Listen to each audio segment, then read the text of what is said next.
Tutur kata Nabi Muhammad Shallallahu Alaihi Wasallam lemah lembut.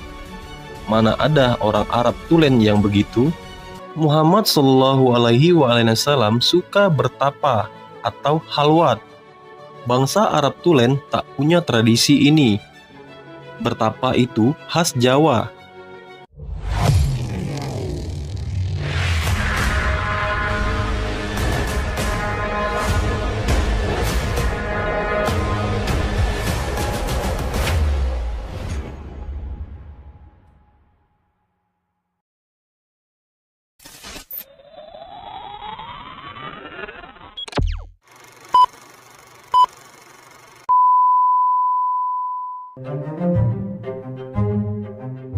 Pada video kali ini kita akan membahas, benarkah Nabi Muhammad keturunan Jawa?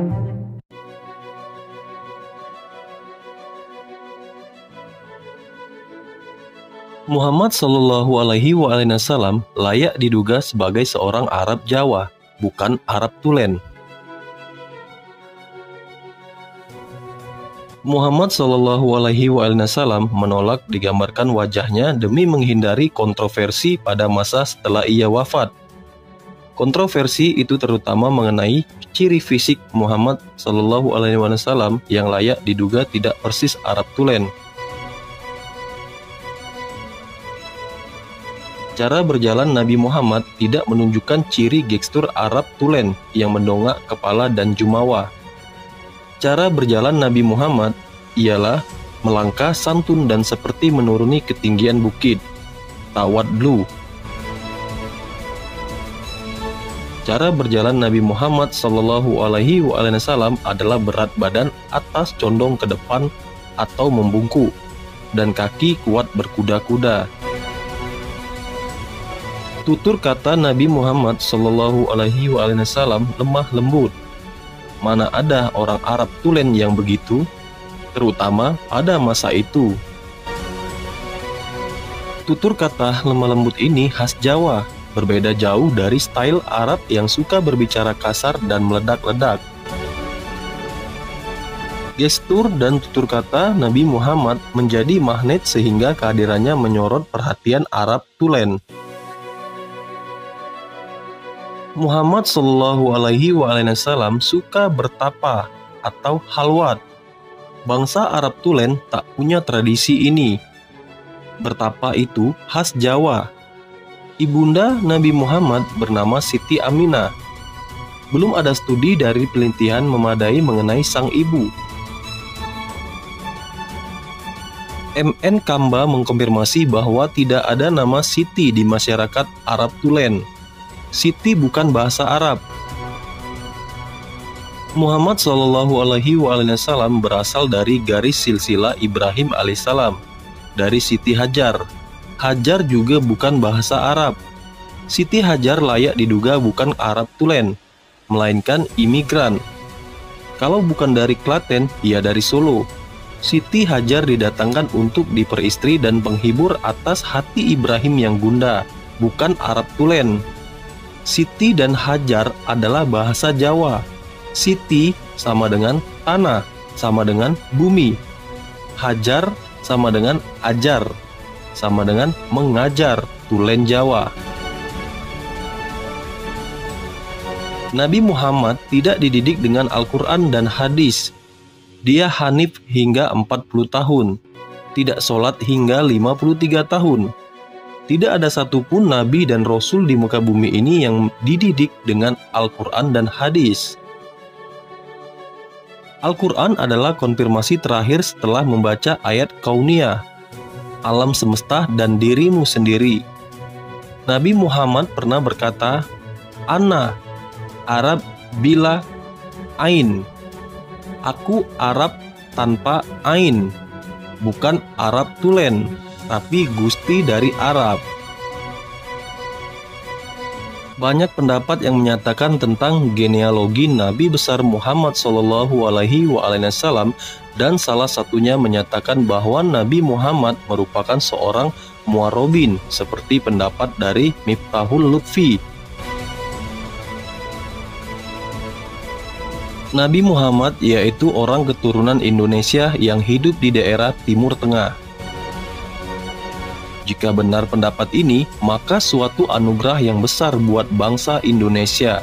Bangsa yang saat ini sedang terpuruk dengan perilakunya yang sangat jauh akan hikmah dan kesopanan. Bangsa yang saat ini sedang tidak memiliki tokoh panutan dan teladan yang menomorsatukan Tuhan sesuai dengan sila pertama Pancasila, ketuhanan yang Maha Esa, ikhlas dan jujur.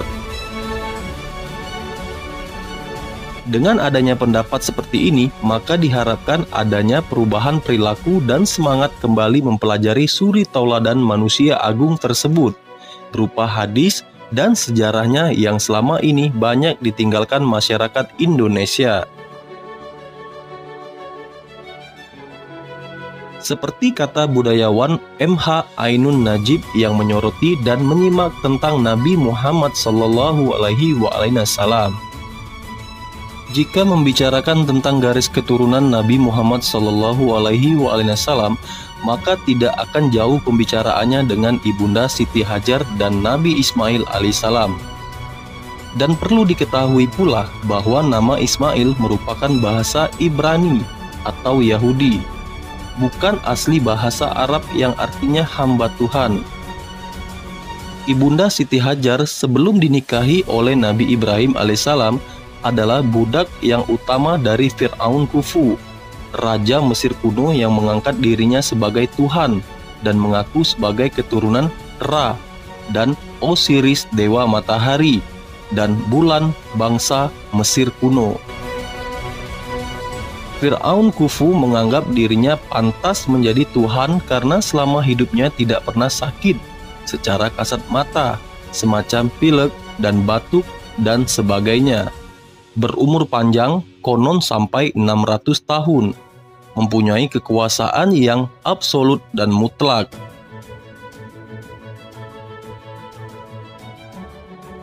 Pada waktu pemerintahannya, guna mendukung jalannya pemerintahan serta pembangunan bangunan monumental dan Fir'aun Khufu memerlukan para penambang emas yang saat itu hanya manusia-manusia dari Swarnadwipa atau Pulau Emas, atau yang lebih dikenal dengan Pulau Sumatera saat ini, yang memiliki kemampuan dalam menggali dan menambang emas.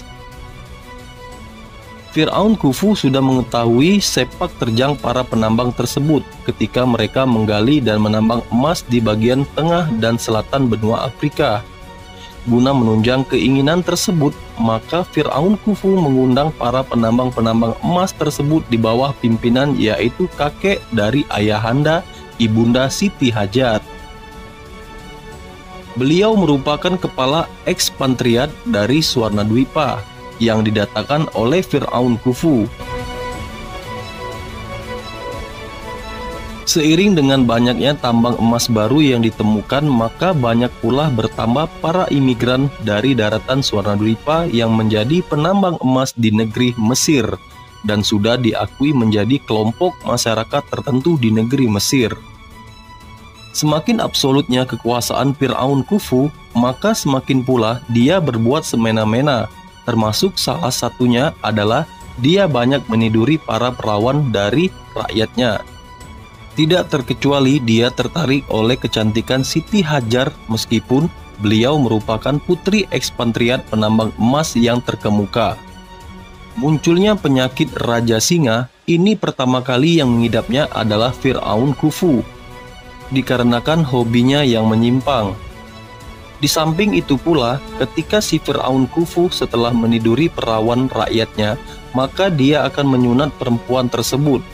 Selain itu, penyakit darah tinggi dan diabetes juga mengidap si raja tersebut, dikarenakan memakan makanan yang lezat-lezat.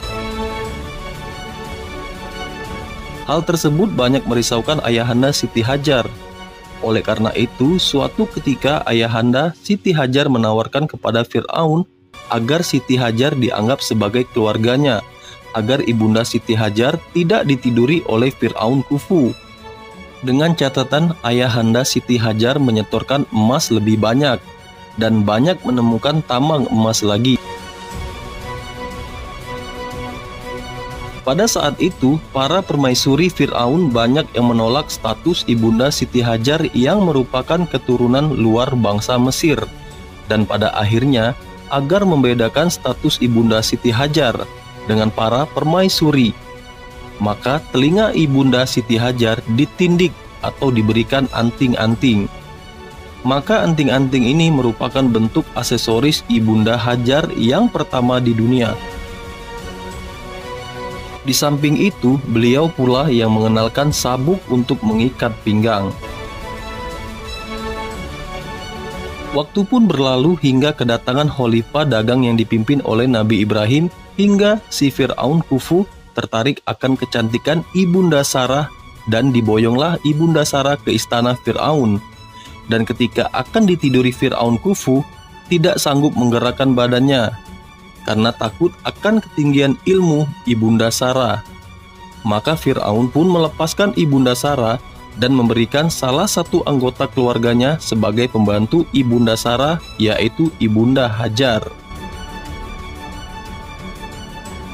Dan Ibunda Hajar pun ikut rombongan dari Nabi Ibrahim yang kelak dinikahi dan kemudian ditempatkan di Makkah, serta mempunyai anak yang bernama Ismail, dan mempunyai keturunan sebagai nabi penutup, yaitu Nabi Muhammad sallallahu alaihi wasallam. Kalau misalkan memang diperlukan penelitian lebih lanjut, maka Nabi Muhammad pun meninggalkan fisiknya, yaitu berupa rambut yang disimpan di museum di Turki. Dari rambut, maka akan banyak diketahui tentang gen, DNA, dan golongan darah yang nantinya dapat mengerucut pada genealogi Nabi Muhammad sallallahu alaihi wasallam. Semoga video ini bermanfaat dan menambah wawasan serta meningkatkan keimanan kita semua. Terima kasih. Wassalamualaikum warahmatullahi wabarakatuh.